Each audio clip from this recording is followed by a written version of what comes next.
Keuangan negara adalah kegiatan penerimaan dan pengeluaran yang digunakan untuk membiayai penyelenggaraan pemerintahan.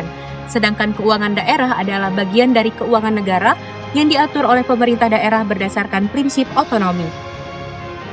Keduanya diatur melalui dua instrumen utama, yaitu APBN dan juga APBD.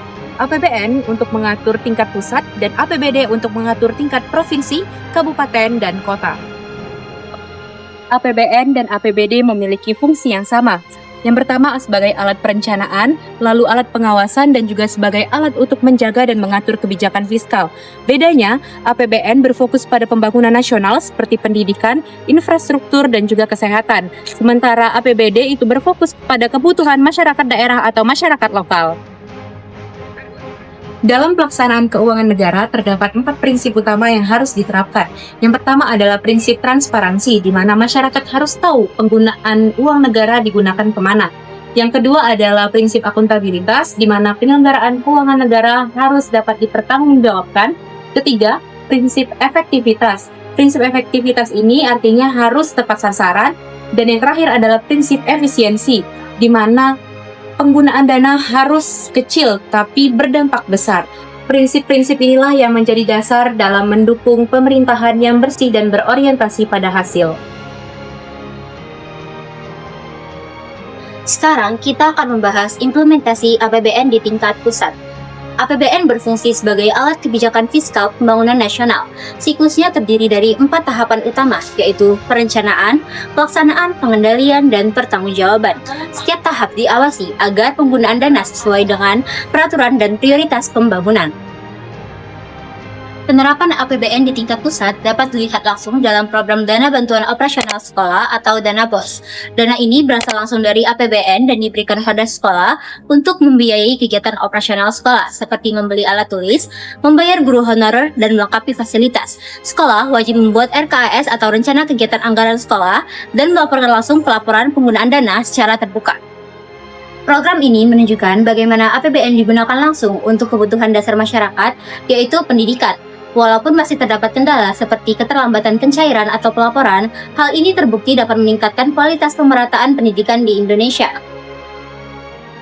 Selain dana BOS, implementasi APBN juga dapat dilihat dari pembangunan Ibu Kota Nusantara di Kalimantan Timur. Proyek ini dibiayai melalui APBN sekitar 89 triliun rupiah dan menjadi contoh nyata kebijakan fiskal, serta merupakan pembangunan besar berskala nasional. Adapun tujuannya yaitu menjadi pusat pemerintahan baru yang modern, hijau, dan rata secara ekonomi. Tapi di lapangan, pembangunan IKN masih menghadapi sejumlah tantangan. Berdasarkan laporan 2025, progres batch pertama dan kedua sudah di atas 70%, sedangkan batch ketiga masih sekitar 27%. Artinya koordinasi antar lembaga dan investasi swasta masih perlu ditingkatkan. Selain itu, ada dampak sosial dan juga lingkungan yang perlu dikendalikan agar tidak menimbulkan ketimpangan baru. Dari kasus tersebut dapat disimpulkan bahwa implementasi APBN perlu memperhatikan 3 hal. Yang pertama, kolaborasi antar instansi, dan yang kedua, pengawasan transparan, dan ketiga, keberlanjutan sosial dan lingkungan. Dengan begitu, anggaran negara dapat memberikan manfaat luas bagi masyarakat. Di tingkat provinsi, pengelolaan keuangan daerah dilaksanakan melalui APBD, di mana di Sumatera Selatan, khususnya di Kabupaten Panukal Aba, Pematang Ilir, dilaksanakan pembangunan infrastruktur seperti flyover Sukamanis. Adapun tujuan dari pembangunan ini ialah untuk mengurangi kemacetan akibat kendaraan tambang yang padat. Adapun manfaat yang dirasakan oleh masyarakat ialah kecelakaan menjadi menurun, lalu distribusi barang antar wilayah menjadi lebih efisien, dan kemacetan menjadi lebih berkurang. Namun, pemerintah dalam pelaksanaannya butuh pengawasan yang ketat dan pengecekan secara berkala agar dana tersebut tidak boros dan tidak dikorupsi oleh pihak-pihak tertentu. Jadi, pengelolaan keuangan daerah melalui APBD ini bukan hanya soal infrastruktur, namun bagaimana pemerintah mengelola keuangan daerah tersebut sesuai dengan kebutuhan masyarakat, dan juga bagaimana pengelolaan keuangan itu berjalan secara efektif dan efisien, namun tetap transparan kepada publik. Sementara itu, di tingkat kabupaten atau kota, APBD terasa lebih dekat dengan masyarakat. Contohnya bisa kita lihat pada Kabupaten Oku Timur melalui program penataan Pasar Martapura yang menggunakan APBD. Program ini bertujuan untuk meningkatkan fasilitas pasar agar terasa lebih rapi, tertata, dan juga nyaman bagi pembeli maupun penjual. Hasilnya, kondisi pasar menjadi lebih baik, kegiatan ekonomi meningkat, serta pendapatan pedagang juga ikut naik. Namun, tetap ada tantangan tersendiri seperti keterbatasan pendapatan asli daerah atau PAD dan juga pengawasan internal yang masih tergolong lemah. Oleh karena itu, peran DPRD dan juga pemerintah daerah itu sangat dibutuhkan di sini untuk berjalannya kegiatan APBD yang lebih efektif.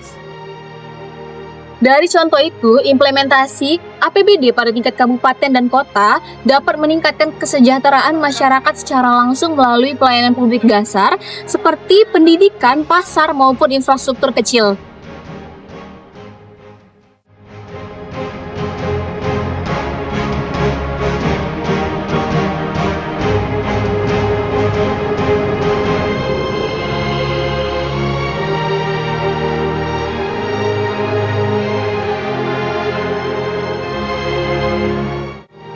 Jadi pengelolaan keuangan negara dan daerah merupakan salah satu bentuk tanggung jawab pemerintah kepada masyarakat.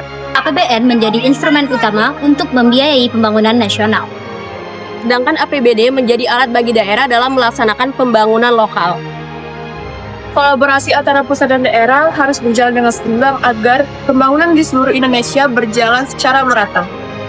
Karena setiap uang publik adalah milik rakyat, yang juga harus kembali kepada rakyat untuk kemakmuran rakyat juga.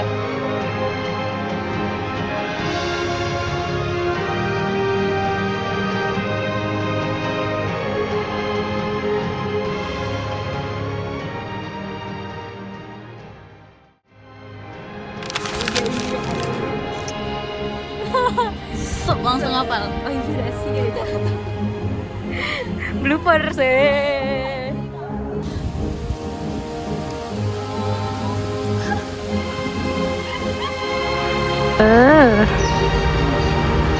Diam.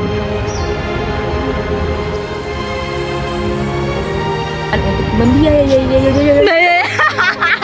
Ya Allah, aja.